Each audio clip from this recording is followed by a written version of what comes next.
Good afternoon.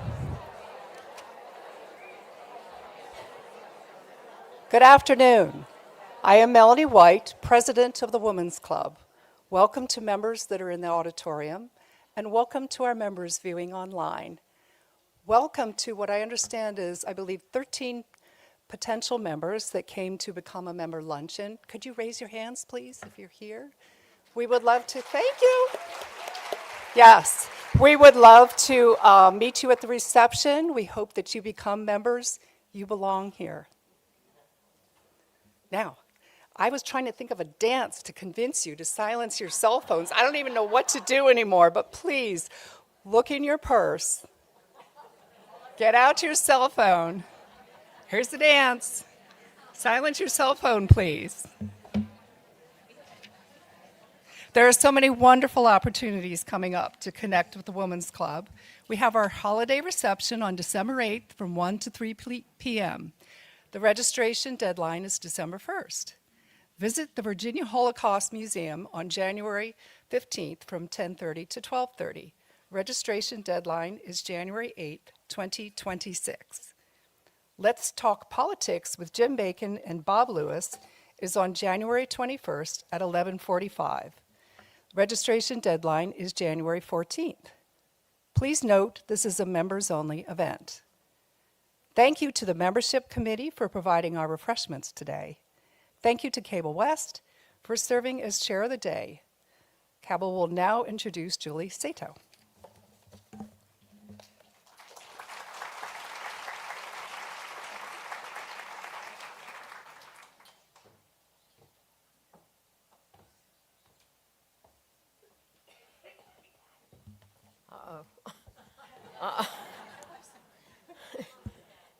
Can you hear me? Thank you. You are in for a treat today. Who doesn't want to go shopping at Tallheimer's, Millen Roads, all the great stores in New York? And that's what we're going to do. It's my pleasure to welcome you today and introduce our distinguished guest, Julie Satow, award-winning journalist and author whose work begins the hidden histories of New York City to vivid life. Julie's undergrad degree and master's degree in international and public affairs were from Columbia University. Julie worked as a journalist before turning to writing books. She is a regular contributor to the New York Times and as well as NPR, the Wall Street Journal, and other major publications. She lives in New York City with her husband and 2 teenaged children. You might know Julie from her best-selling book, The Plaza, The Secret Life of America's Most Famous Hotel, which gave us a behind-the-scenes look at one of the city's most iconic landmarks. Julie is the New York Times and USA best-selling author of When Women Ran Fifth Avenue, which takes us back to a time when women were shaping not just fashion, but culture itself. Julie brings to the incredible stories of the women who led the great department stores, places like Bonwit Teller, Lord & Taylor, and Henry Bendel. Women who transformed shopping into an art form and business into a stage for female creativity and leadership in the 20th century. So please join me to hear Julie Satow, and she takes us back to the golden age of Fifth Avenue, when women truly ran Fifth Avenue. Congratulations.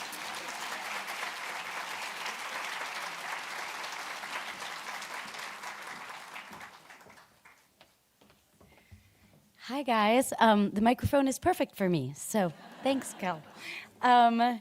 I am so excited to be in Richmond. Thank you, Eleanor and Cabell, for the lovely introduction, and the Women's Club for inviting me. I'm so grateful. I have a bunch of things I want to get through. I'm going to do a slideshow, so I'm just going to get started. Let's go. If it works. Which it should. There we go. Okay. So, once Americans purchased what they could not make themselves in dry goods shops. These were usually quite cramped and filled floor to ceiling with a hodgepodge of goods, ranging from coffee cans to bags of flour. There was little thought to how they were organized, and many things remained on the shelves for months and even years, gathering dust and growing stale. Typically, customers would go to the dry goods outpost with a shopping list. Then they would ask for specific items, and a clerk, who was almost always male, would go and retrieve it for them. When they went to purchase the items, customers would almost always have to haggle and negotiate the price. But in the early 20th century, this began to change. In 1838, Le Bon Marché opened in Paris, and it's often credited as the world's first department store. And this was a truly astonishing place that really did revolutionize shopping. Le Bon Marché had these oversized plate glass windows that featured mannequins dressed in the latest fashions. Everything had a publicly listed price, and perhaps the biggest transformation was that anyone could freely enter the store with no obligation to buy, but just for the joys of running their hands along beautiful displays of silk shawls or to smell the wondrous aromas wafting from the perfume counters. In America, the Marble Palace stunned onlookers when it opened in 1846 on Chambers Street in Lower Manhattan. It boasted novelties like a ladies' parlor where women could preen in front of America's first full-length mirrors, which were Parisian imported, of course. The owner of the Marble Palace was Alexander Turney Stewart, and the store would actually propel him to become the third richest man in the country after William Astor and Cornelius Vanderbilt. Among his many famous customers was Mary Todd Lincoln, whose compulsive clothes-buying habit was so severe that she ran up a tab that equated to $500,000 in today's money, and that was just in a single summer. So her husband, President Abraham Lincoln, actually could not repay the bill. So in 1862, A.T. Stewart, as he was known, opened a new and even grander store. It was known as the Cast Iron Palace, and it quickly became the cornerstone around which an entire shopping district sprouted. Ladies' Mile, as it was dubbed, earned this moniker from the crush of mostly white, middle and upper class women who appeared there daily, partaking in the new national pastime of window shopping. Of course, New York did not have a monopoly on large department stores. There was the Loop in Chicago, with most notably Marshall Field's, which boasted 76 elevators, 31 miles of carpeting, and a Tiffany dome made from 1.5 million pieces of glass.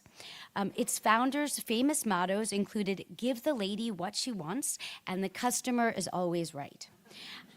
In San Francisco, there was I. Magnin. Philadelphia had Wanamaker's and Strawbridge and Clothier. Pittsburgh had Kaufman's and Horns. Rich's in Atlanta, so on and so forth. And it should be said that none of these stores were really anything like the stores that we have today. These were truly palaces of consumption, places for glamour and possibility. They had everything from pet to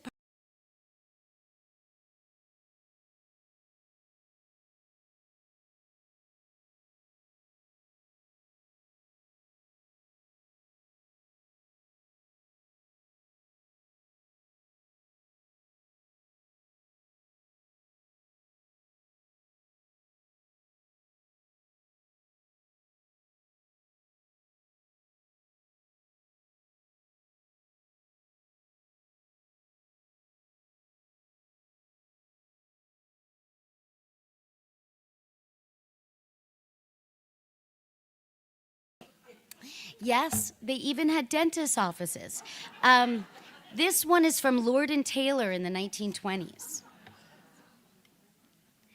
So, from their very inception, these department stores were uniquely female universes where female customers owned the power of the wallet, holding sway over the male managers whose job it was to serve them. And at a time when it was considered impolite and even dangerous for women to walk alone in public, department stores gave them an excuse to stroll and congregate on their own. Peeling back the glossy layers of these stores, unseen by the crowds, were the female employees. These were armies of harried, experienced saleswomen hoping to please difficult customers, and the young teenage girls who were known as wrappers and who folded sweaters and skirts into boxes, tying the ribbons with amazing dexterity. As women increasingly entered the workforce, department stores became a refuge where ambitious employees could receive instruction and the opportunity to rise through the ranks. In fact, not only did many of these stores offer their employees perks like low-cost meals in their cafeterias and health insurance, they also offered them free after-hours classes on everything from accounting and marketing to proper etiquette. Women who started out in the lowliest ranks could become powerful buyers overseeing large budgets and staff. They could work in the advertising departments writing crackerjack copy. There were even whole departments of female bookkeepers. Here I'm actually showing you women in the accounting department at the Siegel Cooper store on 6th Avenue in 1906.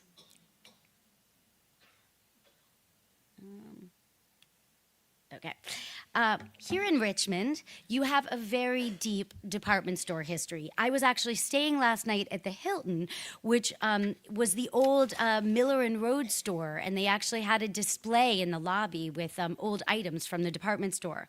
Then, of course, you have the story of Maggie Walker, who I'm showing here. She was born to an enslaved mother, and she was not only the first Black woman to charter a bank, but she also started the first Black-owned, women-run department store in the country.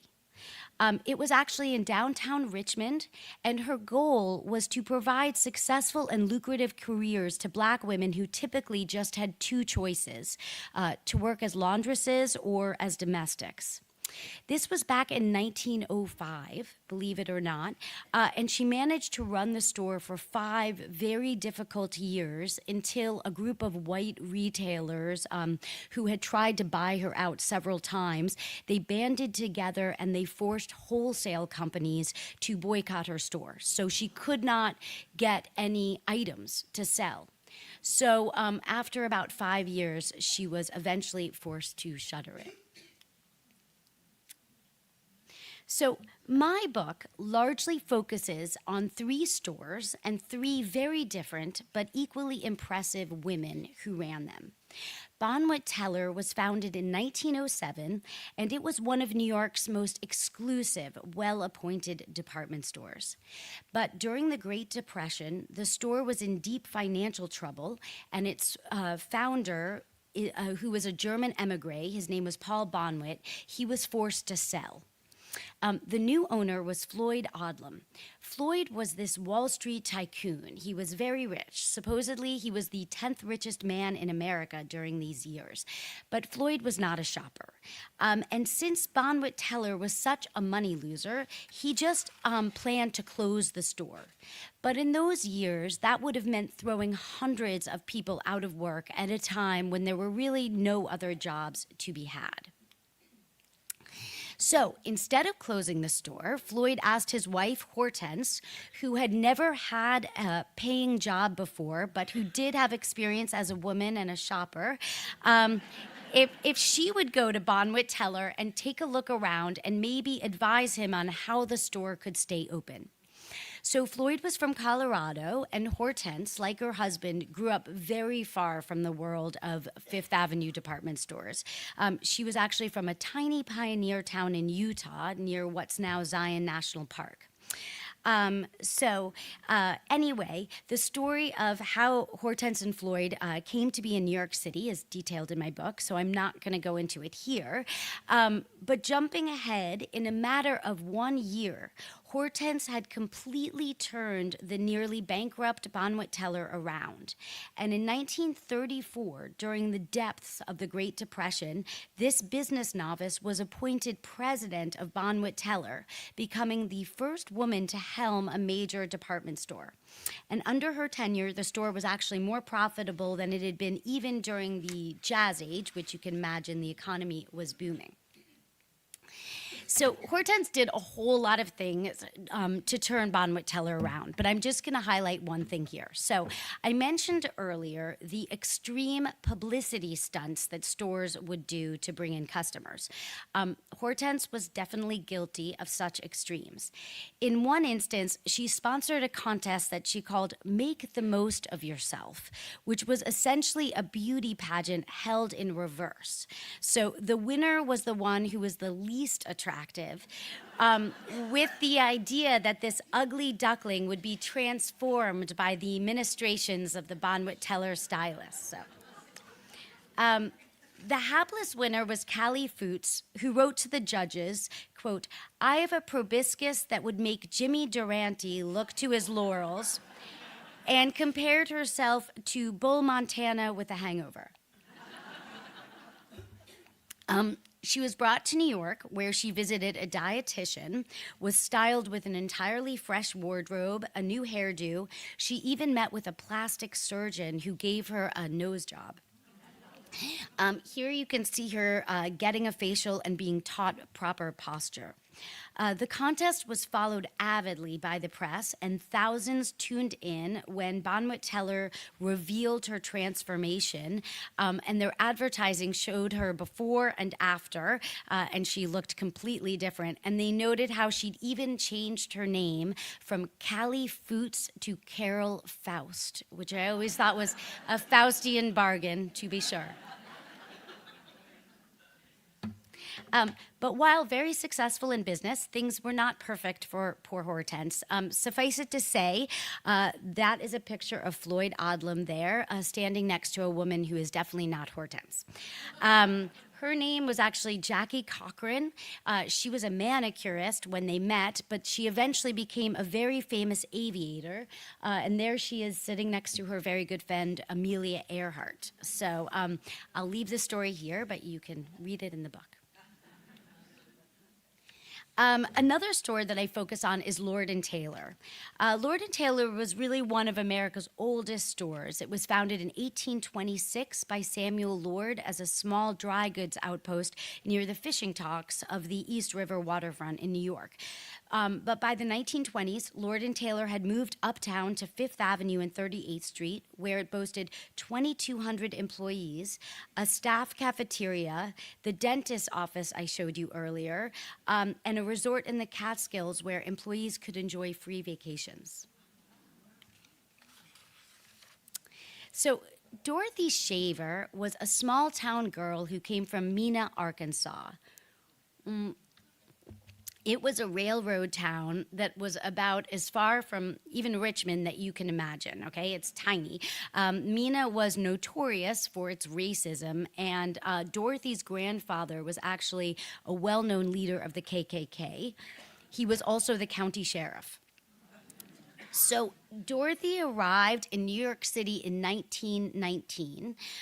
That's a year before women would earn the right to vote, just to give you a little context.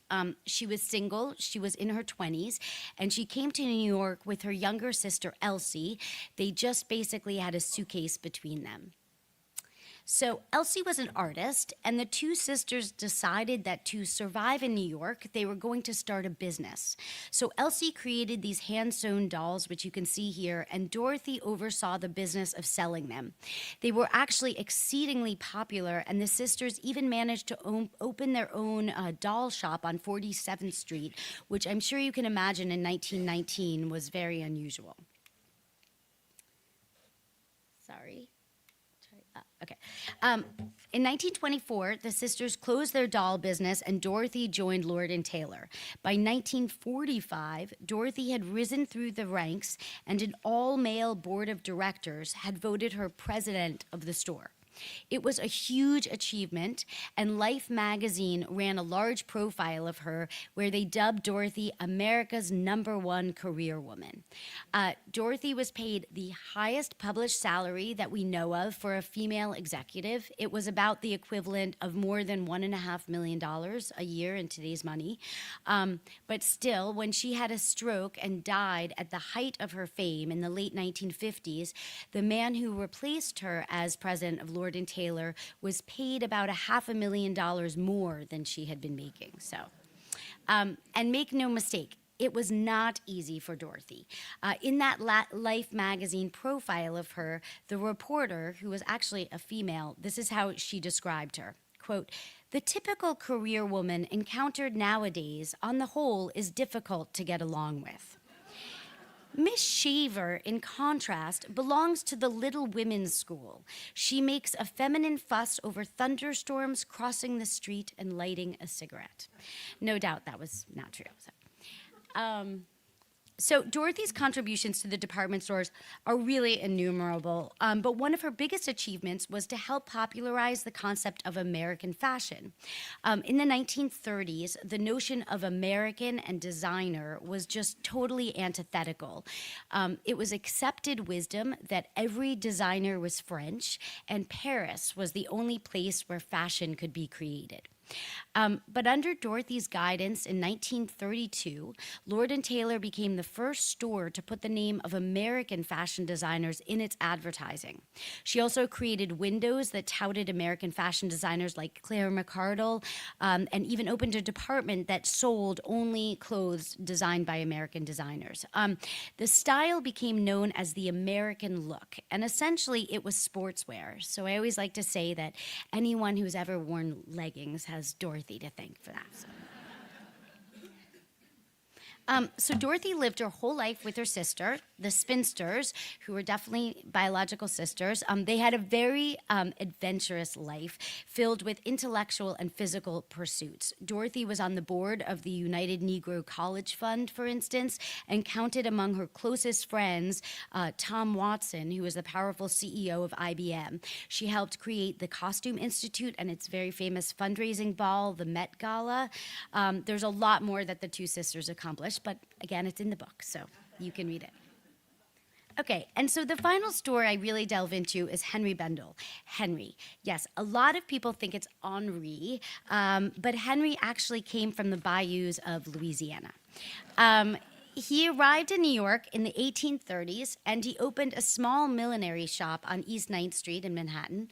He really soon became this arbiter of style for the wealthiest, most elegant American women, and he wrote a popular fashion column for the papers where he gave very sage advice, like telling older women to dress not to the latest fads, but to what flattered their bodies, other things like that. But after Henry died, the store really started to lose its standing, and by the 1950s, it had become kind of a bastion of the old-fashioned carriage trade. Geraldine Stutz, seen here, was absolutely not an aging dowager of the type that typically shopped at Bendel's. Rather, she was the fashion editor at Glamour magazine, where she oversaw all their shoe coverage. And it was actually there in the 1940s that she met a young, very talented illustrator from Pittsburgh who she hired to create drawings of shoes to accompany her editorial stories. You might have heard of him. His name was Andy Warhol. So. Undoubtedly, Geraldine had an amazing eye for fashion. She really had an instinct for what was cool and up and coming, and her talent caught the attention of a very powerful businessman who owned a large shoe conglomerate. He convinced Geraldine to leave Glamour and come work for him, and when he purchased Bendel's in 1959, he installed his young protege, Geraldine was only 33 years old at the time, to become its president. Sorry, it's slow. Okay. When Geraldine got to Bendel's, competitors were really shocked that this young, inexperienced woman was going to be taking charge of this esteemed store. And she was very quiet at first. She sort of observed what her competitors were doing, and she really didn't change much to the store. But behind the scenes, she was crafting a plan that would really transform Bendel's and the American shopping experience. Bendel's had this really big problem in that it was very small for a department store, and its main floor was very long and dark, kind of like a bowling alley. So Geraldine came up with this ingenious idea that she dubbed the Street of Shops. And it was basically a street paved in beautiful white marble where shoppers could stroll up and down it and visit various impeccably appointed boutiques. Here I'm showing you an image from the 80s where you can see Sentiments, which sold perfumes, and the Leg Shop, which specialized in stockings. I couldn't find anything earlier, unfortunately, any images. But when it opened, her competitors really laughed at Geraldine. They didn't call it the Street of Shops, they called it the Street of Flops. But the idea nevertheless stuck. And you know, a few weeks ago, for instance, I was at Target and I saw that they had an Ulta beauty department inside the Target, and I was like, Geraldine's idea, a boutique within a. So you know, Geraldine really did prove her critics wrong, and in the 1960s through the 80s, Bendel's became the definition of chic, where everyone from socialites like Babe Paley to rock stars like Mick Jagger shopped. Part of what made Bendel's so unique was Geraldine's eye for spotting talent. I mentioned Andy Warhol. You know, this definitely extended to her employees too. I'm showing Miriam Siegel here. She was just 21 years old in 1962 when she joined the store. She had lived this kind of crazy life to this point. She was born in a boat outside of what was Palestine to parents who were fleeing the Holocaust. She grew up in Australia, and she was living in Hong Kong before she came to New York. Geraldine immediately saw that Miriam had great taste, and she put her in charge of a new boutique rather, that she called Ports of Call. It was in the center of the Street of Shops, and it looked like a Bedouin tent, and it sold all this unusual items that were sourced from all these exotic locales. So pretty soon, Miriam found herself zooming around Cambodia in a rickshaw, for example, where she discovered these tiny animal boxes made from silver. She brought them back to Bendel's, and soon the New York Times ran a picture of the Duchess of Windsor carrying one. In another instance, Miriam found herself on a wobbly canoe in the middle of a lake in Kashmir, while an Indian Maharaja sidled up next to her in a second boat. He opened up this blanket that was just filled with gold and jewels, and Miriam picked out a golden horse bridle with crushed emeralds.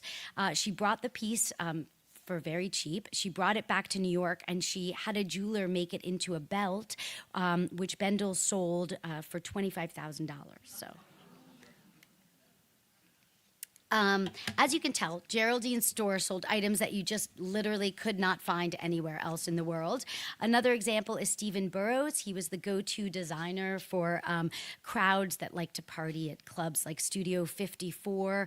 Farrah Fawcett is seen wearing one of her dresses to the Academy Awards in 1978. Of course, Brooke Shields, Grace Jones. So just in a funny side note, Geraldine met Stephen Burrows through her window designer, who was this kind of cool 20-year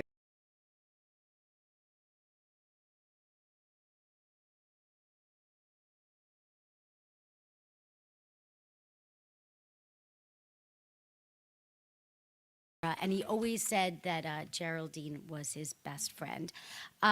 So Geraldine,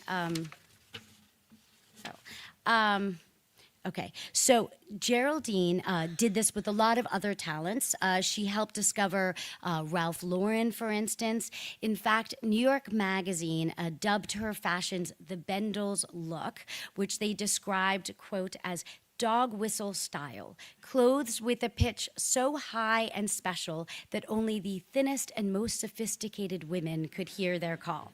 So, sorry, what?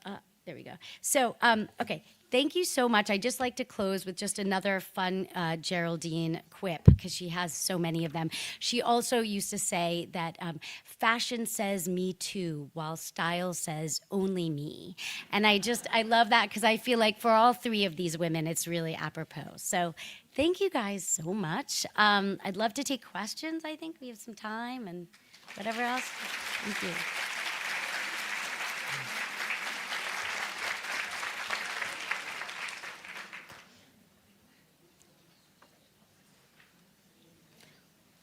Yeah, should I just call? Yeah.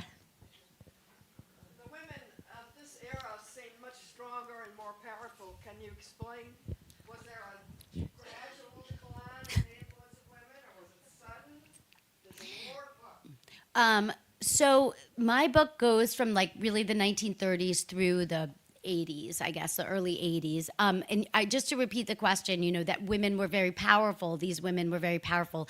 And what happened to women? I think we're still pretty powerful, but it was certainly incredibly challenging for them back then, especially for Hortense. I would say she had the hardest time in many ways.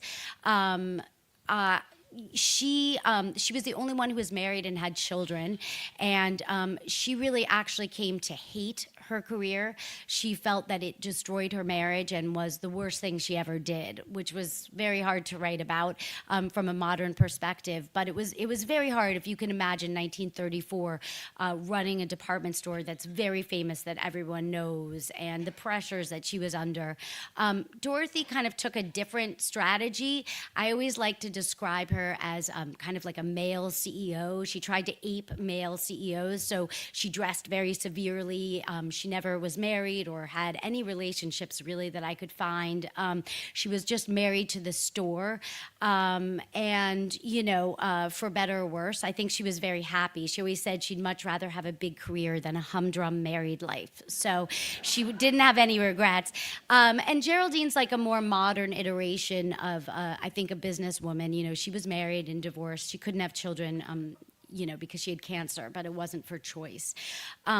So they all had such challenges. I don't know. For me personally, I found a lot of affinity to them when I was writing from today. I found, if anything, a lot of their struggles really spoke to me, and a lot of the things I, still struggle with today. I read as part of my research, I read this article from 1932 that was called "Marriage or Careers," and it was asking whether women could have marriages or careers too, and it just felt like it could have been, the stuff I still talk about with my husband. So, I don't know. I think we've obviously, things have become easier, but a lot of the challenges I think are still relevant. I don't know if I've answered your question at all, but there you go. Yeah.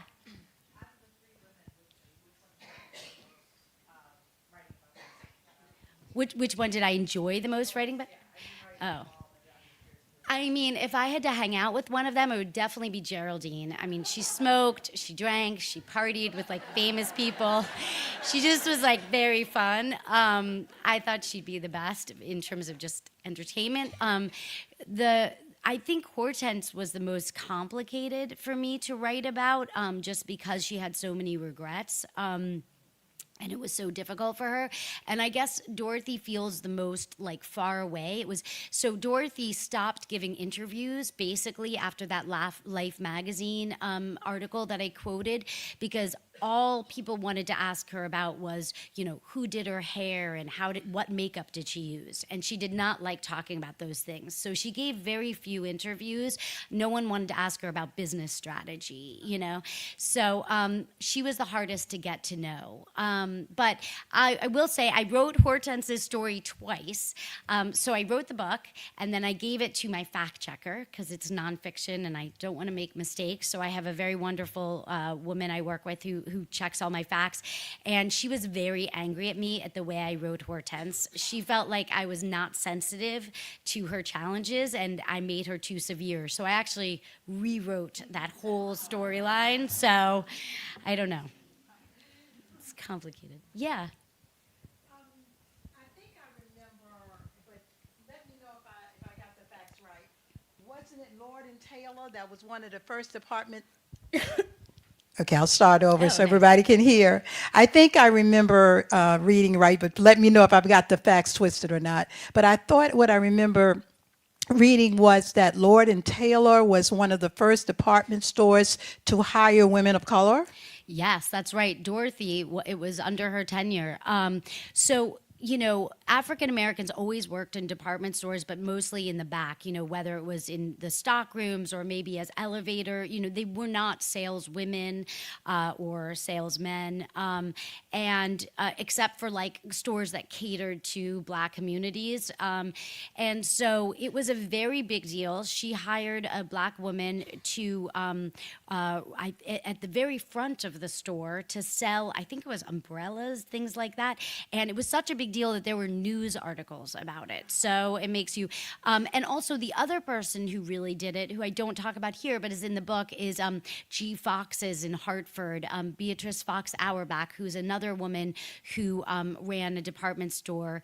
She also, around the very same time, did the same thing, but because there's such a dearth of that, that's why I was so excited to be able to focus on Maggie Walker, for instance, because that's very unusual. But yeah, I will say for G. Fox's, if any one of you have seen Mad Men, there is a character in there that is a department store owner who dates the main character or whatever, and that's based on her life. So sort of interesting. Yeah. Oh, I think, no? Is there? Oh. We've got a microphone now, so I'll wait for that.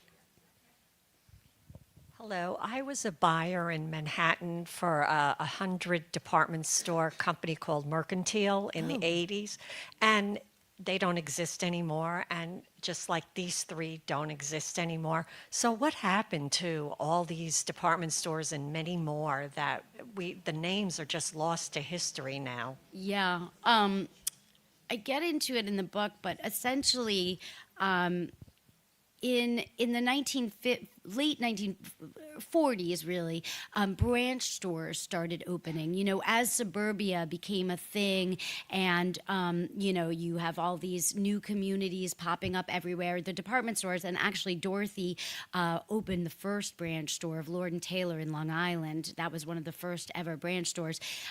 As they started doing that, they thought, we'll go to where the customers are, and it'll help our business. They did not realize that, if you could just go down the street to Lord and Taylor, why would you ever trek to the city where it's impossible to find parking and get all the same things, right? So they basically cannibalized their own business. And then in the 60s, I think all within the same year of each other, Walmart, Kmart, Target all opened. I think it was like 1962 or something.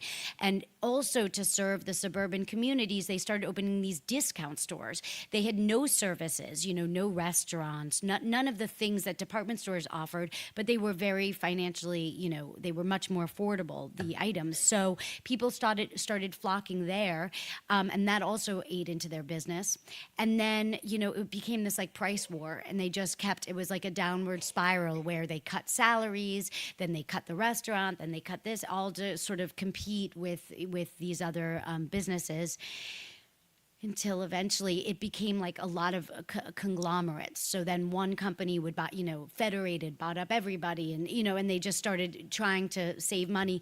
And then you had a thing where instead of having, the local person who owns your downtown store, who knows your community, who lives in your community, who knows what you guys want, you started having buyers in, Illinois buying for stores in Virginia who really didn't understand anything. They just cared about the bottom line. And so it really started to affect what items were available. And it was kind of just a whole mess. Yeah. I think I saw. Oh, yeah.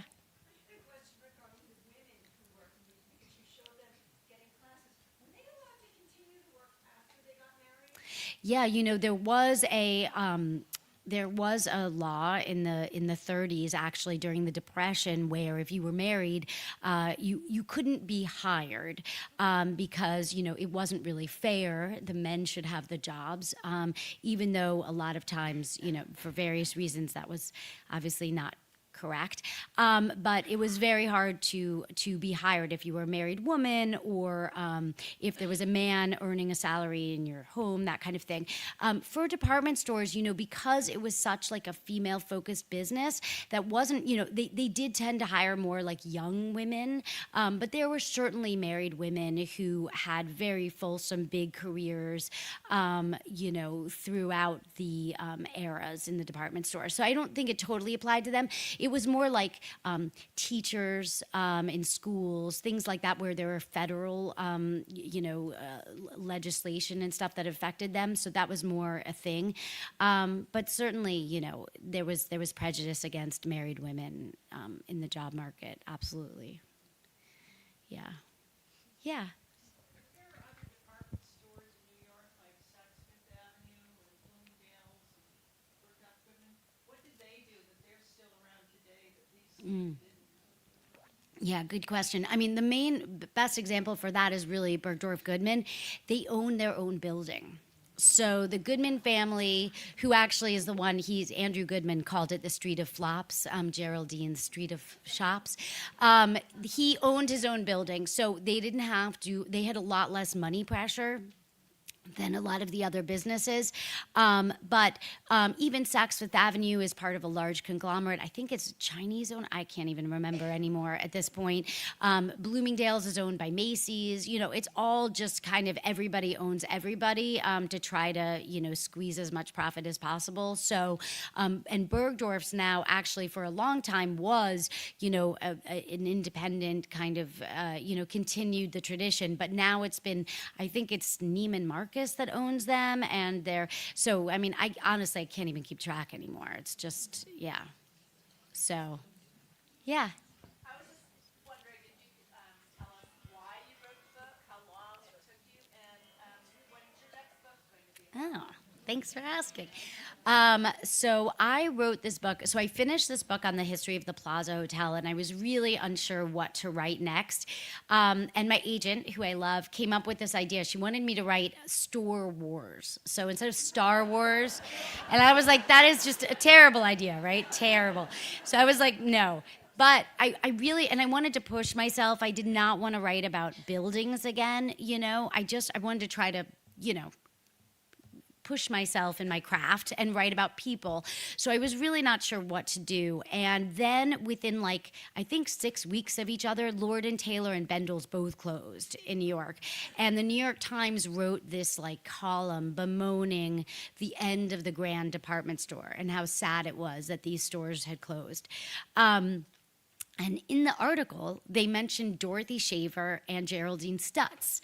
And like most of you, I'm sure I'd never heard of either of them. And I started researching them, and when I realized how incredibly fascinating they were and all the things they had done and how I had never heard of them, I just really fell into a research rabbit hole of going through it. And then the pandemic happened, so I had literally nothing else to do but read about it. So I found Hortense, and I felt like the three of them really enabled me to tell the story of the rise and fall of the department store in the 20th century, the evolution of women in work in that century, and they were just three amazing, important women whose stories had been lost. So I was like, I have my book. And that was how that came about. It took me about 3 years to write it. I went to MENA, I went to all the hometowns. I hired a genealogist actually for Dorothy because I couldn't find any living relatives to interview. She found her great niece, and I went down and visited her, and she happened to have a basement filled with all this amazing stuff that Dorothy's sister had kept because she was an artist, so she kept all these scrapbooks of their lives together. So it was just an incredible thing, stuff like that. So it took a long time. And yeah, my new book, it's about 4 very fascinating women in Washington during the kind of post-war similar era, about how America sort of became a global superpower, and these women who played very important but largely unacknowledged roles in the creation of, America as a very important global player. So, including Katharine Graham, because I know everyone asks that, but some other women too. So I'm deep in research, and it's supposed to come out in 2028, but I'm hoping that it'll come out in 2027. So I hope you guys will check it out when it does. So, yeah. Anything else? Okay. Great. Thank you.